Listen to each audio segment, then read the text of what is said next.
জুলাই আন্দোলনের প্রথম শহীদ আবু সাইদ হত্যা মামলার রায় আজ। বেরোবির সাবেক ভিসি, প্রক্টর ও পুলিশের কয়েকজন কর্মকর্তা সহ আসামি ৩০ জন। শেরপুর ৩ ও বগুড়া ৬ আসনে চলছে নির্বাচনের ভোট গ্রহণ। চলবে বিকেল ৪:৩০ পর্যন্ত। বেলা বাড়ার সাথে সাথে বাড়ছে ভোটার উপস্থিতি।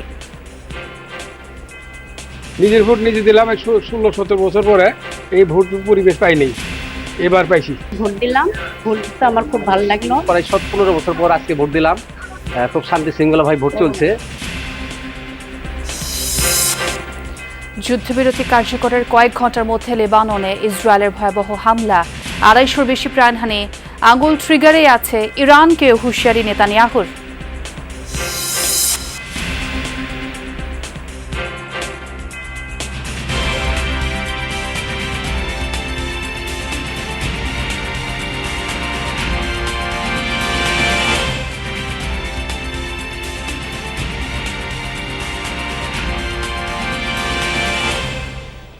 দর্শক, আমন্ত্রণ যমুনা নিউজে। সঙ্গে আছে আমি ছোয়া খন্দকার। আর এতক্ষণ শিরোনাম দেখছিলেন। জুলাই আন্দোলনের প্রথম শহীদ আবু সাইদ হত্যা মামলার রায় আজ।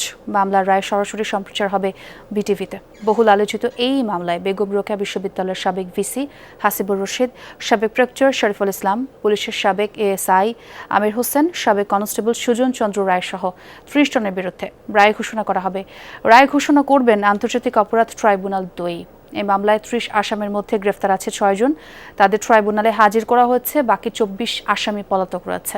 গ্রেফতারকৃতদের হাজির করা হবে ট্রাইব্যুনালে। প্রসিকিউশন বলছে, সাক্ষীদের জবানবন্দি ও দালিলিক তথ্যপাত্রে তারা মামলা প্রমাণে সক্ষম হয়েছেন। তবে আসামি পক্ষের আইনজীবীরা তাদের মক্কেলদের খালাস চেয়েছেন ট্রাইব্যুনালের কাছে।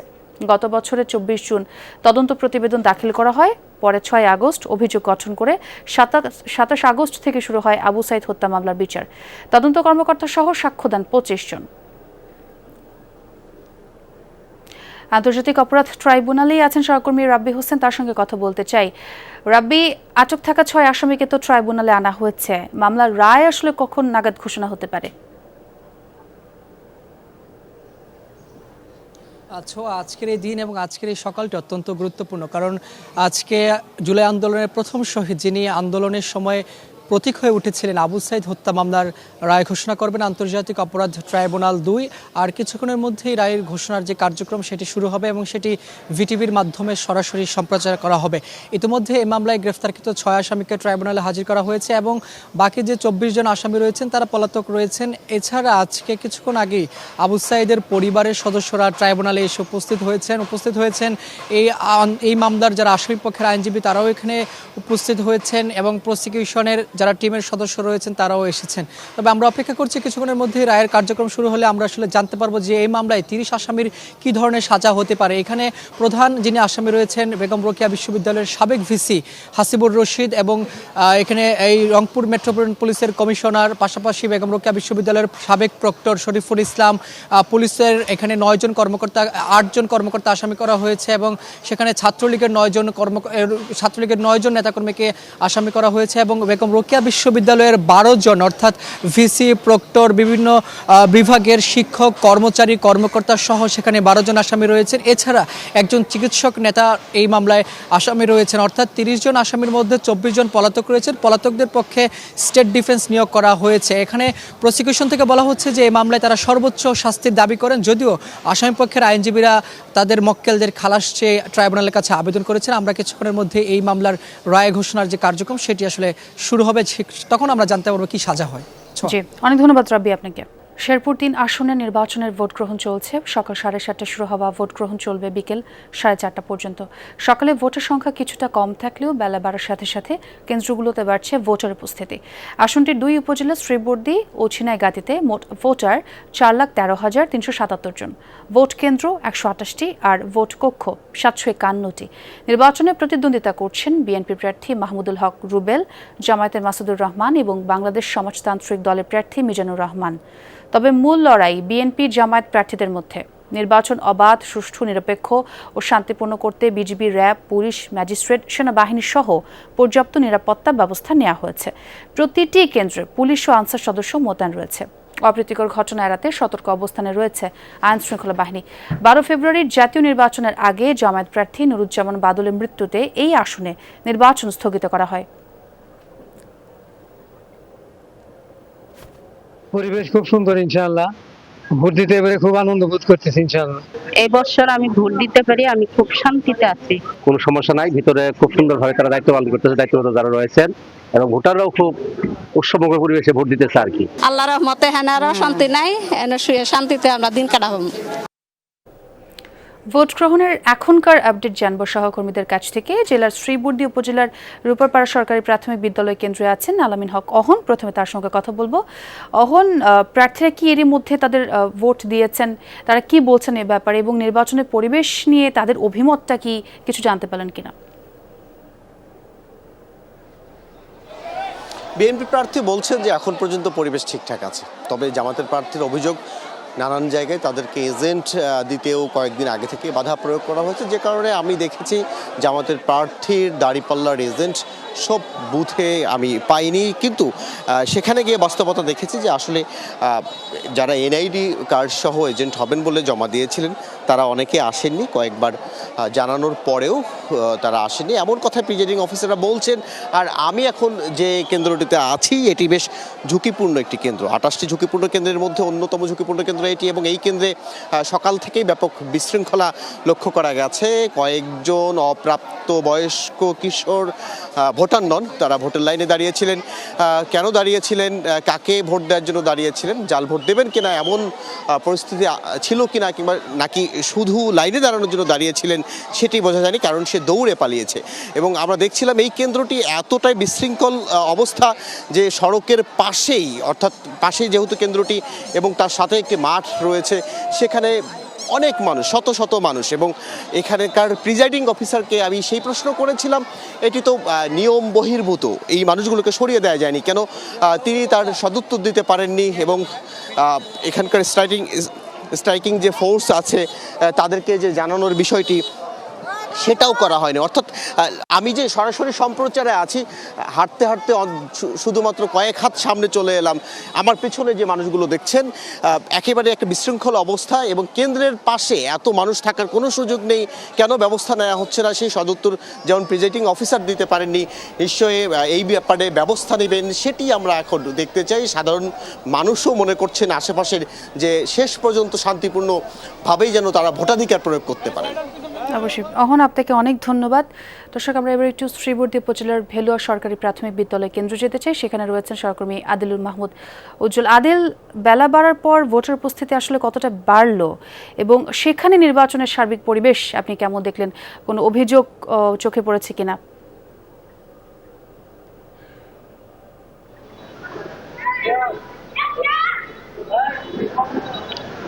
হ্যাঁ, তো আপনি জানেন যে আসলে আমি যে কেন্দ্রটি আছি ভেলুয়া উচ্চ বিদ্যালয়, এর আগে যে কেন্দ্রটি ছিলাম রূপারপাড়, আমরা ওখানে দেখেছি যে বেশ কিছু অপ্রাপ্ত বয়স্ক ভোটার কিন্তু ভোট দেওয়ার চেষ্টা করেছে। তবে আমি এখন যে কেন্দ্রটি আছি ভেলুয়া উচ্চ বিদ্যালয়, এই কেন্দ্রটিতে কিন্তু ভোটার উপস্থিতি এখন খুবই কম।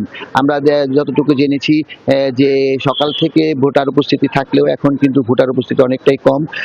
এখানে আইন শৃঙ্খলা রক্ষাকারী বাহিনী বেশ তৎপর, তবে এছাড়া এর আগে দুই একটি কেন্দ্রে আমরা ঘুরেছি, সেখানে কিন্তু কিছু অপ্রাপ্ত বয়স্ক ভোটার সে জাল ভোট দেওয়ার চেষ্টা করে, তবে প্রতিপক্ষের ভোটারদের বাধার কারণে কিন্তু তারা সেই ভোট দিতে পারেনি। তবে আইন শৃঙ্খলা রক্ষাকারী বাহিনী বেশ তৎপর, তবে বেশ কিছু বিশৃঙ্খলা আমাদের চোখে পড়েছে। তবে এই কেন্দ্রটিতে কিন্তু আসলে ভোটার উপস্থিতি অনেকটা কম, এই জন্য সুশৃঙ্খলা এখন পর্যন্ত আমরা দেখতে পাচ্ছি যে আসলে আমরা যতটুকু অন্যান্য কেন্দ্রের অবস্থা দেখেছি যে ভোটার উপস্থিতি, নারী ভোটার উপস্থিতি অনেক বেশি, সেই তুলনায় এখানে কিন্তু ভোটার উপস্থিতি বললেই উপস্থিতি একদম নেই বললেই চলে। আমরা এইখানে যে মহিলা ভোটার আমরা মাত্র 5 জন পেলাম, এছাড়া আমরা আর কোনো ভোটার দেখিনি। তবে আইন শৃঙ্খলা রক্ষাকারী বাহিনী অন্যান্য এখানে কিন্তু প্রচুর পরিমাণে আছে, এবং তার ভোটার আসছে দেওয়ার জন্য।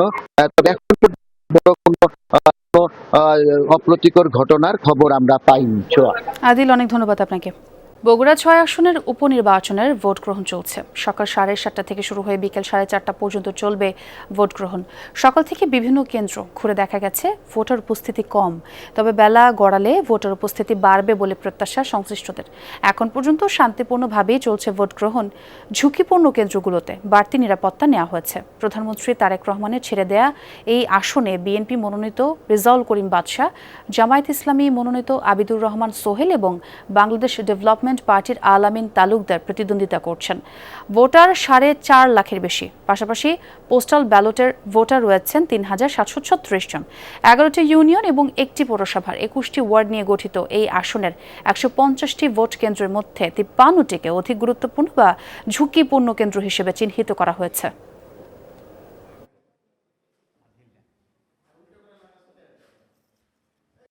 যে নতুন আসবে সে যেন দেশটাকে উন্নয়ন করে, আবার আমাদের শহরটাকে যেন উন্নয়নের পথে নিয়ে যায়, এটাই। ভোট দিতে আসে আমার খুব ভালো লাগতেছে। আর বগুড়াবাসীদের জন্য আমাদের একটা আবেদন যে মানে ইয়াকে দিচ্ছে আমরা ভোট, সে যেন আমাদের এই বগুড়াকে উন্নয়ন।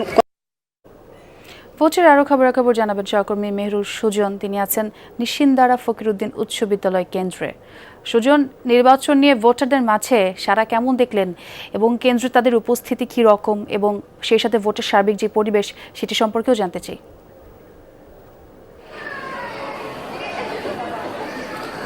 ছোয়া ভোটারদের ভোট নিয়ে যে আগ্রহ সেটি সকাল থেকে আমরা একটু কম দেখলেও বেলা বাড়ার সঙ্গে সঙ্গে কিন্তু ভোটারদের আগ্রহ আমরা বাড়তে দেখছি। বিশেষ করে এই মুহূর্তে ছোয়া আপনি যে কেন্দ্রটির কথা বললেন নিশিন্দারা বিদ্যালয় কেন্দ্রে, এখানে আমি রয়েছি। আপনি দেখতে পাচ্ছেন নিশ্চয়ই যে সকাল থেকে কিন্তু এরকম ভোটারদের এরকম লাইন দেখারও আসলে আমাদের সুযোগ ঘটেনি, কারণ আমরা সকাল থেকে উপস্থিতিটা কম দেখছিলাম।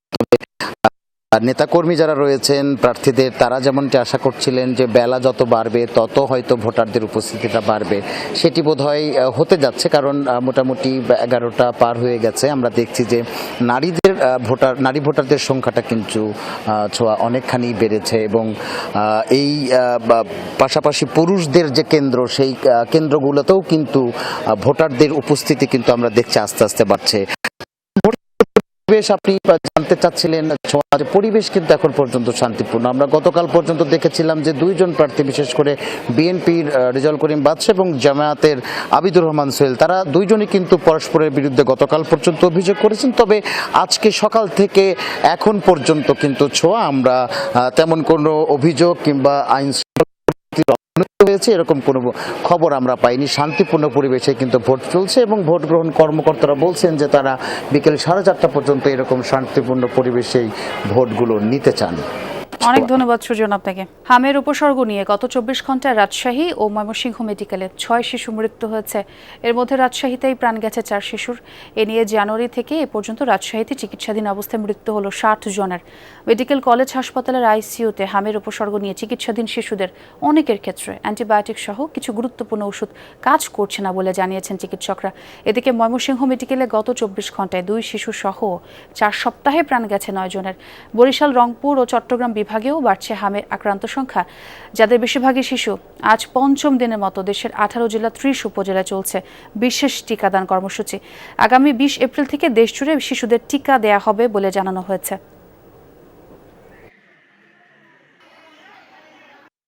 আমরা আজ 2 দিন হলে আসছি, ঠান্ডা জ্বরের জন্য ভর্তি হয়েছি। জায়গা পাওয়া যাচ্ছে না, খুবই কষ্টকর ব্যাপার একটা। এখানে তো আমরা জ্বর ঠান্ডা নিয়ে আসছিলাম, জ্বর ঠান্ডার চিকিৎসা হচ্ছে এখন। রক্ত ব্লাড সব পরীক্ষা করেছি, তো এই রক্ত চিকিৎসাটাই চলছে এখন। দর্শক, এবারে জ্বালানি তেলের সংকট নিয়ে জানাতে রাজশাহী থেকে যুক্ত হচ্ছেন সহকর্মী তারেক মাহমুদ। তারেক, নিশ্চয়ই আমাকে শুনতে পাচ্ছেন। সকাল থেকে পাম্পগুলোর চিত্র আপনি কেমন দেখলেন? অনেকগুলো পাম্পে আসলে বন্ধ। এই রাজশাহীর কি অবস্থা? তেল সরবরাহ কি স্বাভাবিক রয়েছে কিনা জানাবেন।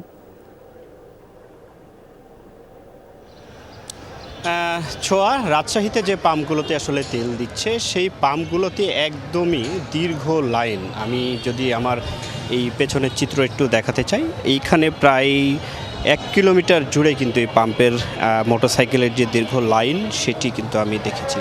এই পাম্পে গতকাল রাতে আমি এই দিক দিয়ে যাওয়ার সময় আমি দেখেছিলাম ঠিক রাত থেকে কিন্তু এখান থেকে তারা সিরিয়াল দিচ্ছিলেন এবং দীর্ঘ লাইন। রাজশাহীর যে এই স্বচ্ছ টাওয়ার রয়েছে, স্বচ্ছ টাওয়ার থেকে ঠিক সাগরপাড়া পর্যন্ত আসলে দীর্ঘ 1 কিলোমিটারের যে পথ, এই 1 কিলোমিটারের কিন্তু দীর্ঘ লাইন ছিল। এবং রাজশাহীতে ক্রমশ কিন্তু এই জ্বালানি তেলের যে তীব্র সংকট সেটি রয়েছে, এর মধ্যে বেশিরভাগ পাম্পই কিন্তু বন্ধ রয়েছে, সেটি আমি দেখতে পাচ্ছি। তবে যে কয়েকটি পাম্পে তেল দেওয়া হচ্ছে সেখানে যানবাহনের দীর্ঘ লাইন, এবং এই মোটরসাইকেলগুলোতে এখন পর্যন্ত 500 টাকার উপরে তেল দেওয়া হচ্ছে না, 500 টাকার তেল দেওয়া হচ্ছে, এবং যে কার সহ অন্য অন্য যানবাহনগুলোতে 2000 টাকার তেল দেওয়া হচ্ছে। চাহিদা মতো তেল কিন্তু সরবরাহ করতে পারছেন না যারা পাম্প মালিক রয়েছে, এবং যে পাম্পগুলোতে আসলে তেল দেওয়া হচ্ছে সেখানে কিন্তু দীর্ঘ লাইন আমি সেটি দেখতে পাচ্ছি। ছোঁয়া। তারেক, অনেক ধন্যবাদ। সংরক্ষিত নারী আসনে মনোনয়নের ক্ষেত্রে পরিচ্ছন্ন ভাবমূর্তি, সাংগঠনিক দক্ষতা এবং অতীত আন্দোলনের ভূমিকাকে গুরুত্ব দিতে চায় বিএনপি। অনুসরণ করা হবে এক পরিবার এক প্রার্থী নীতিও, তবে ত্যাগের কথা বিবেচনা করে এক্ষেত্রে ব্যত্যয় হতে পারে। দলটির নীতি নির্ধারকরা আরও জানিয়েছেন, নারী আসনে প্রাধান্য পাবেন ছাত্র দলের নেতৃত্ব দেয়া নেত্রীরাও। আর সংরক্ষিত আসনের মনোনয়ন চূড়ান্ত করতে মহিলা বিভাগকে দায়িত্ব দিয়েছে জামায়াত। এনসিপি একটি আসনে তাদের একজন নারী নেত্রীকে মনোনয়ন দিতে পারবে। আরিফুর রহমান সবুজ জানাচ্ছেন বাকিটা। যেহেতু একটা খারাপ কালচার বাংলাদেশে সরাসরি নির্বাচিত না হলেও বিল পাস, আইন প্রণয়ন থেকে শুরু করে রাষ্ট্রীয় গুরুত্বপূর্ণ ইস্যুতে সংসদে গুরুত্বপূর্ণ ভূমিকা পালন করেন সংরক্ষিত আসনের সদস্যরা। মধ্যপ্রাচ্য ছাড়াও আরপিও অনুযায়ী ত্রয়োদশ জাতীয় সংসদ নির্বাচনের প্রাপ্ত আসনের অনুপাতে এবার সরকারি দল বিএনপির নেতৃত্বাধীন জোট পাচ্ছে 36টি আসন, আর 13টি পাবে জামায়াত জোট, একটি পাবেন স্বতন্ত্রভাবে নির্বাচিতরা।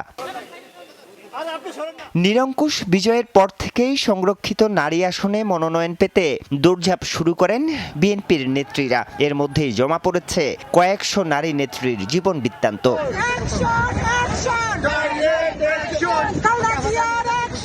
এত নারী নেত্রীর মধ্যে কারা পেতে পারেন মনোনয়ন? এক্ষেত্রে দল বেশ কিছু বিষয়কে গুরুত্ব দিচ্ছে বলে জানান মনোনয়ন প্রত্যাশীরা। হাসিনা বিরোধী ডেমনস্ট্রেশনগুলো কোনো একটা ডেমনস্ট্রেশন বাদ দিইনি আমি, এবং ইউরোপেও চলে গেছি, ফ্রান্সে চলে গেছি, হাসিনা বিরোধী অনেক কিছু, যার জন্য আমি দেশে আসতে পারি নাই। নিজের জন্মস্থান এবং নিজের যেহেতু শফিউল বাড়ির বাবুর আমার এলাকা, সে সেখানকার নিয়ে স্বপ্ন দেখতো, সেই স্বপ্নগুলো বাস্তবায়ন করতে চাই। আমরা প্রত্যাশা রাখছি সেই ত্যাগী নির্যাতিত নিপীড়িত নারী নেত্রীদেরকে মূল্যায়ন করবেন। আমি তো পোস্ট এবং দলের কাছে কোনো হাইকমান্ডের কাছে কোনোদিন চাইনি নেই, ওনারা আমাকে দিচ্ছেন। সপ্তাহখানেকের মধ্যে সংরক্ষিত আসনের মনোনয়ন চূড়ান্ত করতে পারে বিএনপি। নেতারা বলছেন, সুপারিশ নয়, আন্দোলন সংগ্রামে অংশগ্রহণ সহ নানা দিক বিবেচনায় নিচ্ছেন তারা। যোগ্যতা, দক্ষতা এবং দলে তার কন্ট্রিবিউশন, এটাই হওয়া উচিত। আমার বিরাট কন্ট্রিবিউশন, কিন্তু আমার যোগ্যতা নাই, আমি একটা লেম্যান, তো সুতরাং আমি তো বড় কিছু প্রত্যাশা করতে পারি না। সংরক্ষিত আসনে মনোনয়ন চূড়ান্ত করতে কাজ করছে জামায়াত। শরিক দল এনসিপিকেও দেয়া হবে একটি নারী আসন। আমাদের যে মহিলা বিভাগ আছে জামায়াতের মহিলা অংশের পক্ষ থেকে একটা প্রস্তাবনা দেওয়া হয়েছে, যারা সেন্ট্রালি লিড করছে তাদের মধ্যে থেকে একটা অংশ আছে। আবার বিভিন্ন অঞ্চল কেন্দ্রিক, মূল কথা হচ্ছে পার্লামেন্টে প্রতিনিধিত্ব করতে সক্ষম তাদেরকে এখানে প্রস্তাবনায় বিবেচনায় আনা হয়েছে। মাননীয় স্পিকার, আমাদের মন্ত্রী মহোদয় অত্যন্ত সেনসিটিভ হয়ে গেলেন। স্বতন্ত্র নির্বাচন করে বিজয়ী হয়েছেন বিএনপির 6 জন বিদ্রোহী। তাদের প্রাপ্ত একটি আসনে একজনকে মনোনয়ন দিবেন তারা। স্বাস্থ্যের প্রশ্নে আরিফুর রহমান সবুজ, যমুনা নিউজ, ঢাকা।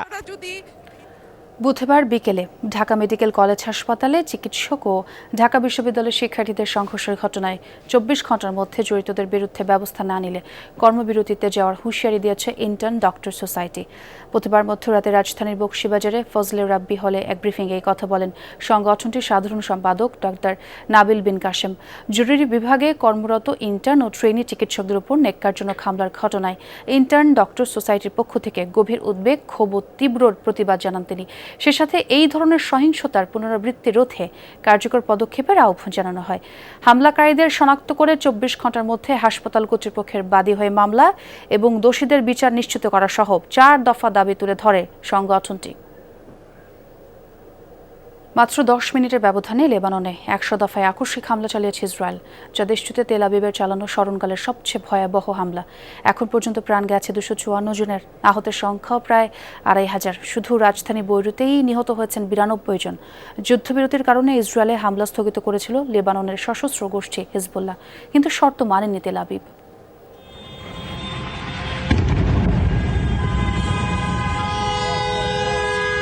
মুহুর্মুহু মিসাইল হামলায় মুহূর্তেই ধসে পড়ল গোটা ভবন। ধ্বংসাবশেষ উড়ে পড়তে দেখা গেছে কয়েকশো মিটার দূর পর্যন্ত।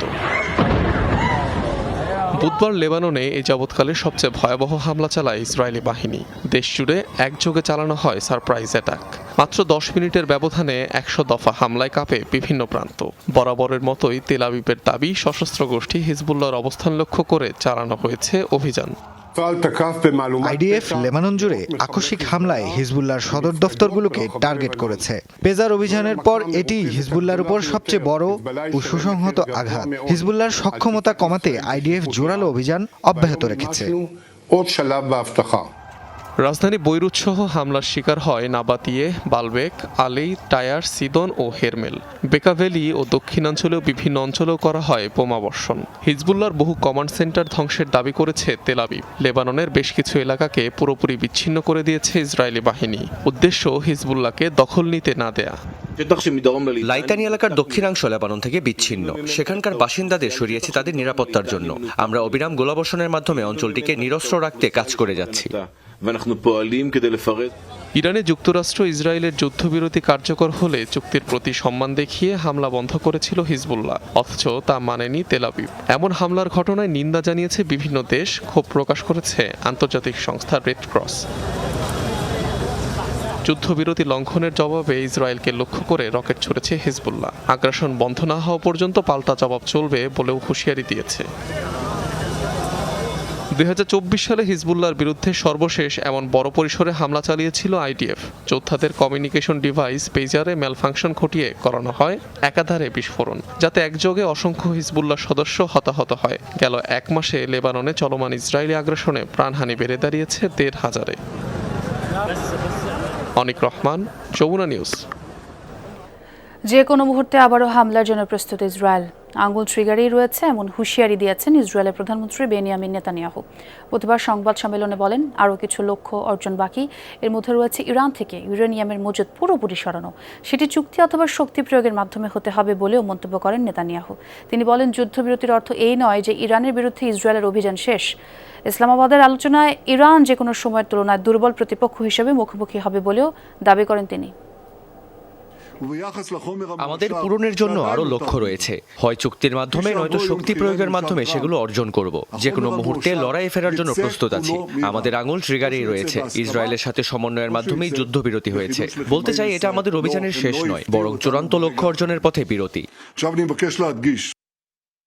ইরানের বিরুদ্ধে অপারেশন এপিক ফিউরি চলাকালীন 9,50,000 গ্যালনের বেশি কফি পান করেছেন মার্কিন সেনারা। বুধবার মজা করে এই তথ্য দিয়েছেন মার্কিন সামরিক বাহিনীর জয়েন্ট চিফ অফ স্টাফের chairman general Dan Kane.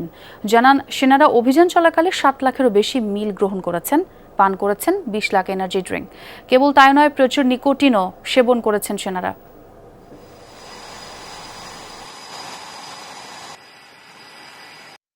Along the way, we consume more than 6 million meals, and by my estimate, more than 950,000 gallons of coffee, 2 million energy drinks, and a lot of nicotine, but I am not saying that we have a problem.